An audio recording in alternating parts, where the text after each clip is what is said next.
What's going on, my friends?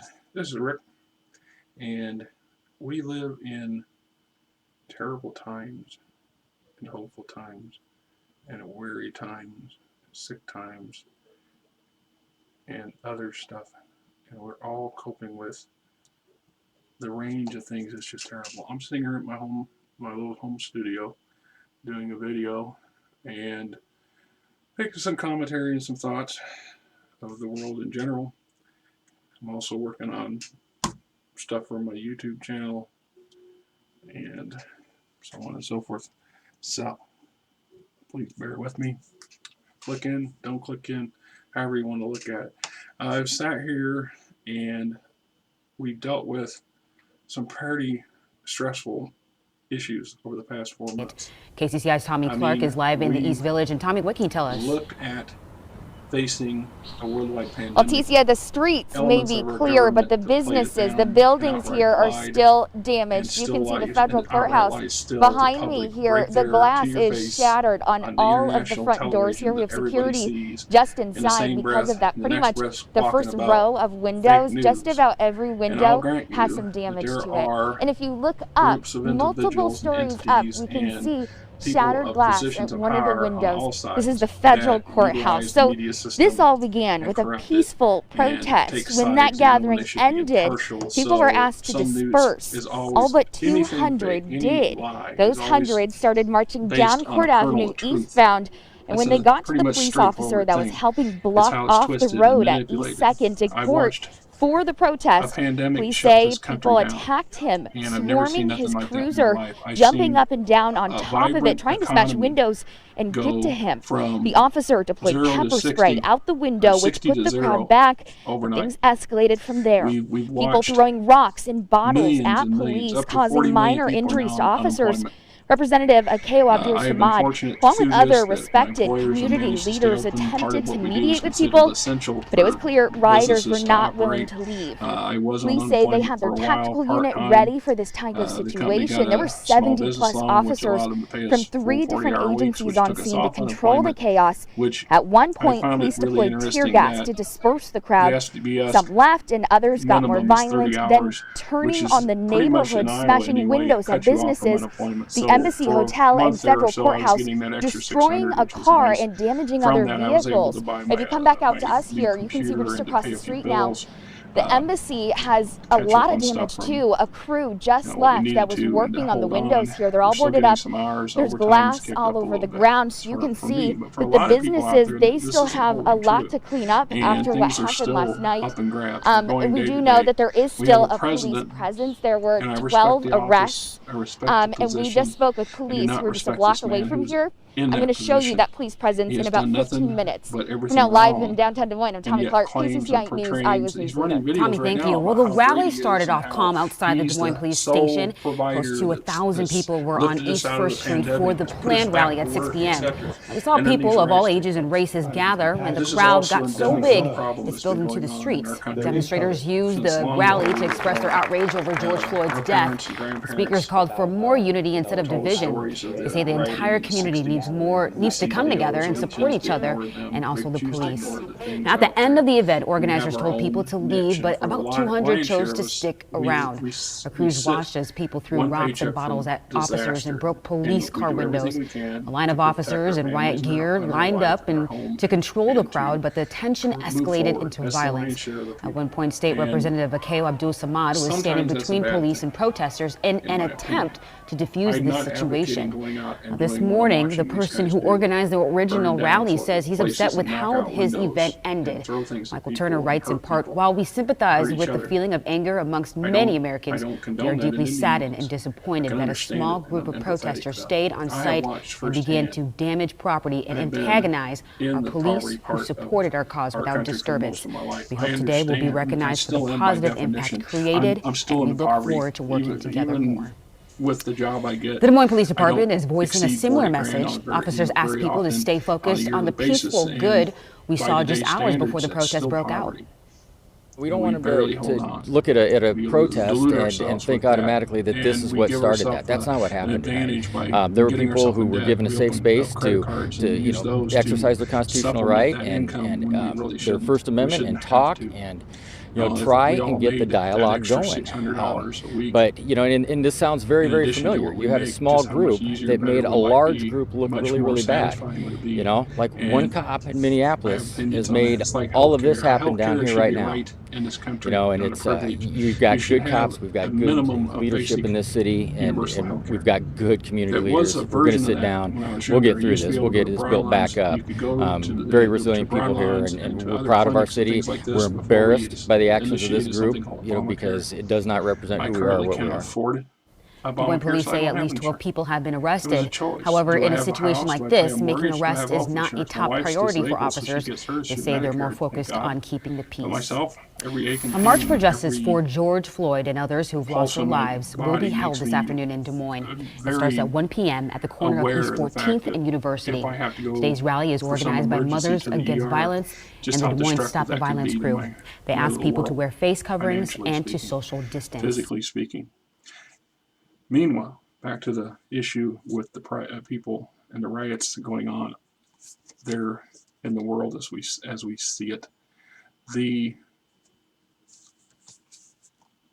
I can't understand anybody who cannot have watched the video of that Minneapolis police officer kneeling, his hands in his pockets, looking everywhere but at the man he's supposed to be, subduing, on his neck, on his arteries, listening to this man gasping for breath and I can't breathe, and not find that a problem. I cannot understand how you can look at that and go, oh, he must have done something to deserve that. Nobody, I don't care what your race, your creed, your beliefs, deserves to die in that manner. Good morning, Rob. That is a horrible way to die. And the fact that the police officer was trained in some manner that makes that acceptable, that his rational thinking, I don't think at heart the police officer in question was a malicious individual that went out of his way to kill people. He wouldn't have been a police officer for any great length of time. I'm just saying that I can't see how you can not see that video and not recognize just how horrifically wrong that situation was. And yet, it's not the first time. Geez, every year, it's another situation. There's an entire segment of our society, black people in general, black men specifically, who live by a set of double standards that's just not an American thing. We are not that people. We are better people. Unfortunately, we are that people, and we are not better people. As a collective group, most Americans are selfish and self-centered and driven towards looking out for themselves because that's the society and the environment that we put ourselves into, and we've condoned by not acting on it and not voting. But it's also part of a larger problem from a perspective of the haves and the have-nots. A lot of those people out there rioting now, we've had the riots in Des Moines, Iowa for 3 nights straight. They broke into one of our malls last night, tried to do some looting. Fortunately, nobody's burned any buildings down. But the day before, they tried to set the state or the county courthouse on fire. They were harassing the federal courthouse, knocked a bunch of windows out. If you look at the crowds, there's a lot of righteously angry black folks in those crowds. There's a lot of white folks in there too. Young white folks, and some of them are poor, some of them are entitled, some of them are just out there for the thrill, some of them are out there because they truly believe what they're doing, and some of them are out there causing problems because that's what they want to do. They want to see something burned. They want to loot because that happens in much bigger cities, and we never get to do things like that. And there was a time in my life when I was younger. Well, I don't think there was ever a time in my life when I was younger that I wouldn't condone that kind of behavior. I was self-destructive. I'm not going to lie. I did some pretty selfish things. I'm not going to lie. I never thought about going out and burning down the neighborhood or breaking into a mall and stealing everything in sight. But that doesn't mean had that sort of situation occurred in the 80s in Des Moines when I was a young man, I might not have been inclined to be down there in the crowd. Just to be there and to witness it and to maybe not participate by being present and the large mob mentality feeds off of large groups of people being present. And we've seen this night after night all across this great country. And here in Des Moines, I mean, the fact that it's happening here in Des Moines in a fairly large scale tells me just how bad it is in other cities that are much, much larger than we are. And like I said, I can't condone that. I don't understand it. But I also absolutely cannot condone what our law enforcement's been doing for decades in this country to the black people. The fact that the black man cannot walk into a store without being immediately suspect is not a good thing. And you do not see other ethnic groups harassed and meringued and accused and attacked on the scale of the black folks. Black men in America are 3 times more likely to get shot than a white man, 3 times more likely to get arrested. The statistics are pretty mind-boggling, but most of us, we don't pay attention to that. We don't care. And we don't give a damn about that because it doesn't affect us personally, our personal life, things that we do on a day-to-day basis, right? So, and yet, now I'm highly opinionated on things like this, much to my chagrin or advantage or disadvantage or other people. It's a matter how you want to look at it. The fact is that if you don't speak up, if you don't voice your outrage or your concerns or your fears to people, to other people, other than your immediate circle, to those people that we elect to run things, and those people that are hired by those elected people or by those entities that is the bureaucracy of this government, to explain to them that this is not acceptable any longer. Racism in our country is a problem, and we've been working towards getting rid of it. But it's easy to hate other people. When your life is such a shambles, your life is day-by-day struggles, it's easy to want to find some kind of outlet to release your stress and your anger at a larger issue than point fingers. And then there's just pure ignorance. I know several people that are close to me that utilize terms that are very derogatory by today's standards. They were much more acceptable in certain elements of society, specifically white society, when it comes to talking and labelizing non-white citizens. And I'm not going to say those words. And they say them out of ignorance because that's what their parents talked, and it's how their dads talked, and they don't understand. They simply cannot understand why that's a wrong thing to do. And the whole point of polite society. I will not lie and tell you I don't curse. I curse almost as bad as most sailors would, traditionally speaking. But I have a duality. I understand that when I'm a polite company or I'm a business company, you don't go out of your way to be crass. You don't use every other word a swear. It's not necessary. And I work to do that in my real life too, but it's not always easy. And yet I know people that every other word is a curse word. And they use a lot of terminology that they don't understand the true implications are. Of course, there are those who do use them and fully understand what that means to other people. And it doesn't make it right. And it doesn't make it fair. It also is an indication that we still have a long way to go. When we look at what's happening now, in my eyes, I think, God, I'm grateful and I pray and hope it does not end up on my front doorstep. I do not want that sort of thing going on across the street from my house. And I'm empathetic to those poor folks that have seen this. And the last night, a group of the protesters at Merle Hay moved to the south, and the neighborhood that they set up in is a residential area just across the street. So a lot of people were staring out their homes at this thing going on and wondering if their house was being, a target. And can you imagine that in a much bigger city?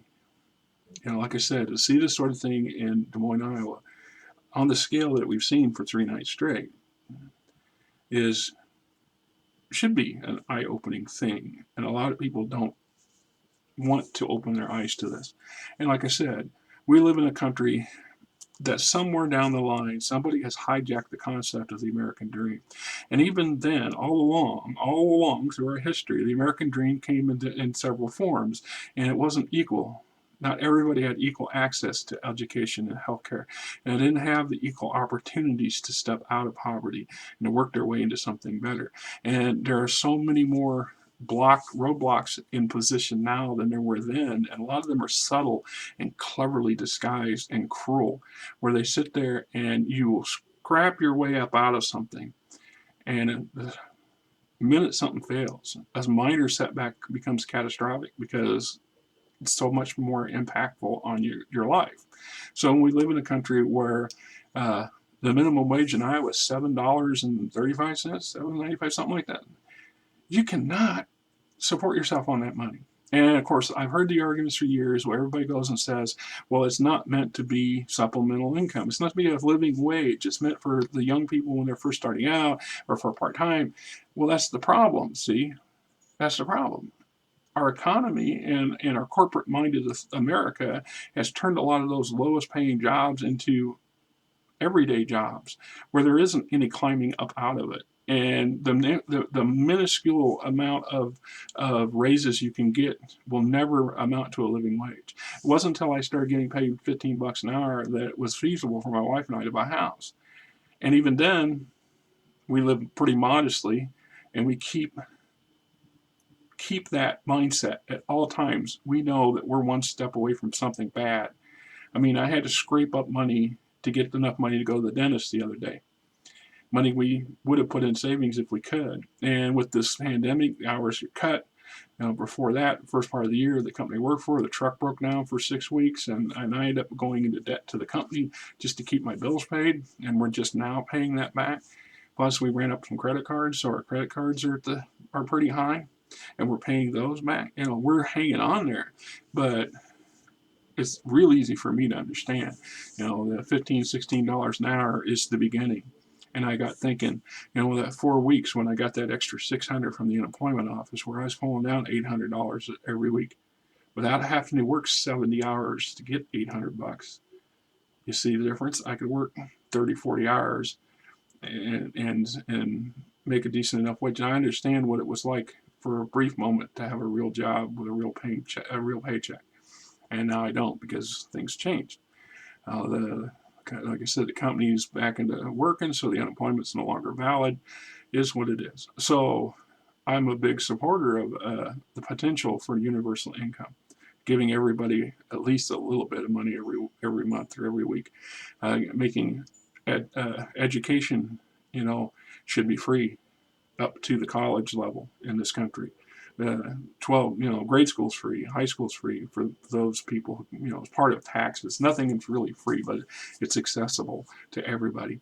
And then at some point, it becomes less accessible, and it becomes more difficult and harder to get to it, and more you have to sacrifice to get there. And then a lot of people go into such debt. They carry such school debt. It's just insane how long it takes them to pay that debt back. And it's only recent generations that have had to deal with that. The older generations, those people in charge today, running things today, are not dealing with the same set of economic issues as our young people are today. And if you can't see that, you're wearing blinders that are so bad that you're going to get run over by something someday. And the fact of the matter is the sheer scope of the rioting and the anger today, like I said before earlier, no man of any color, no woman of any color should have to die under the literal knee of law enforcement. What was thinking? What's going on? And then I see it's not just that issue. It's that thinking. Now, this is what led World War II to come about. This is what happened when the Nazis said, oh, I was just following orders. I never questioned the orders.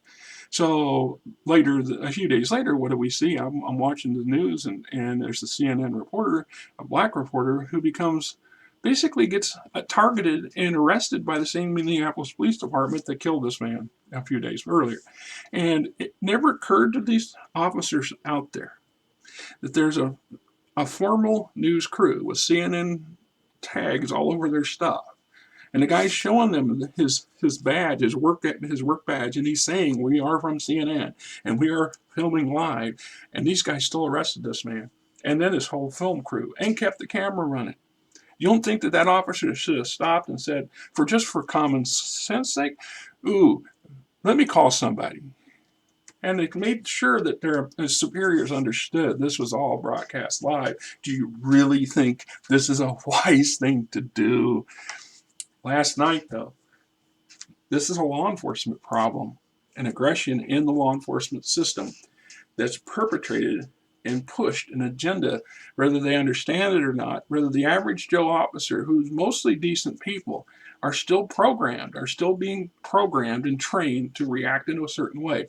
Last night, during the rioting at the Merle Hay Mall here in Des Moines on the north side, on the northeast side, I watched more than one officer point weapons, non-lethal or otherwise, straight at the film crews.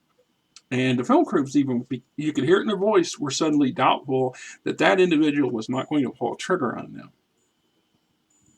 These guys are running around in bright jackets, KCCI on them, good camera, big, huge professional gear, always, and the cops well know who these people are. And yet, there was a moment I wondered if those cops were not going to open fire on the KCCI news crew. If you're not familiar with the First Amendment in this country, part of that First Amendment is the freedom of speech and the freedom of the press. The fact is that we're seeing our own president starts talking about trying to chastise and to somehow control Twitter because he doesn't like the fact that Twitter suddenly started fact-checking his lies, his blatant, everyday, common, he cannot tell the truth to save his soul. Fact of the truth is he could tell the truth and we would never know he was telling the truth because you would never see it past everything out of his mouth being a lie. And like it or not, it's the truth. And it's on videos all across the country, all across the world, all across the internet. You sit there in front of tens of millions or hundreds of millions of people and you say something that's a falsehood and you're the leader of the free world or supposed to be the leader of the free world, the leader of the most powerful, the most wealthy country, right? So, yeah, that tells you right there over and over and over again that there's a problem. And it's systematic of the system. And it's not just the law enforcement. Because the law enforcement is just there to detain you and to hand you over. And they're allowed to lie, to twist words, to make inappropriate suggestions, to lead you to do anything and say anything that gives them some grain of legitimacy in arresting you. And they're not held up accountable in the court of law. A police officer can tell you, well, if you work and you cooperate, things will go much easier on you. He has no control over that, but he doesn't tell you that. He just tells you that to get you to do and comply and do what he wants you to do. At that point, you're implicating yourself, or you've committed, whatever, and then you're going to be handed over to the judicial system. Our judicial system today is overwhelmed, and it's been overwhelmed for a couple of decades. There's so many people. There's a reason why so many black people, black men specifically, over white men, go to prison from the judicial system.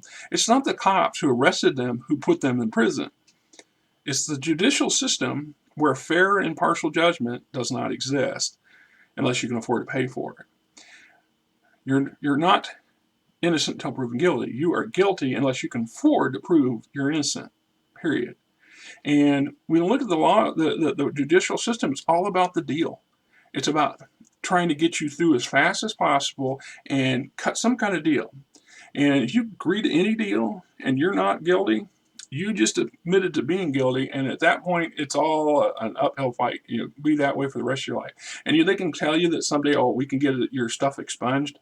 That's a lie, because once everything's in your system, it's on there. Even if they sit there and say, we expunged them from this, all that other pre-stuff is still in existence. It's still in your system, and they did not delete it, no matter what they tell you, because that's not how our world works or our government works. And that's a hard truth that nobody wants to hear for the majority of people. I know that once you get under the system, you're steamrolled. And I can tell you, without a doubt, that the majority of the population, especially white America, are taught something completely different from the actual realities of how both law enforcement and the judicial system works. And that's the black people, because they understand it far too well. Majority of the black people understand just how the system works completely different from what we are taught to how it works. That's just the facts and the truth. So the judicial system's all about the deal, and God help you if you can't afford to have a good and true and dedicated lawyer who's dedicated to your case. Because if you get a public attorney, I'm not saying the public attorney people are bad. I'm just saying that they too have a massive caseload. They're overwhelmed. They have way too much going on, and they want to focus on this, that, and the other thing. So let's cut a deal. Let's cut a deal. And you're more inclined to end up in prison or jail or with a record if you can't afford a really good lawyer, right? And it always astounded me. So I see these guys who are these really big money-making thugs and drug dealers and stuff, and they say, oh, I had 7 cars and 40 shoes and on and on and on. I said, so, and all these hundreds of thousands of dollars that you made, you didn't think, oh, maybe I need to sack some away on a really top-notch lawyer? Anyway. Our system today is flawed. It's not perfect. It's not totally whacked. There are countries out there that are far worse off than we are, but we are catching up with them. And it's moving faster, and it's scaring the Jesus out of me. I'm 54 years old, and I never thought I'd live to see any of this stuff. And a lot of these riots are doubly fueled. It's not just this righteous rage against inexcusable behavior of people of authority, but the fact that half the authority don't seem to care about the real world problems of the average person in this country, and are so focused on their deal and their position that they're just so unmovable that they can't see the problem, and they won't see the problem. They refuse to act on it. They turn and twist and change the facts. And this leads all the way to the top, and the top's the very bad, the very worst. And that's my 10 cents on this, and I hope you guys will ride through this, because at the end of the day, we'll get through this. Things will get better. Things will change a little bit, but not nearly as much as it ought to.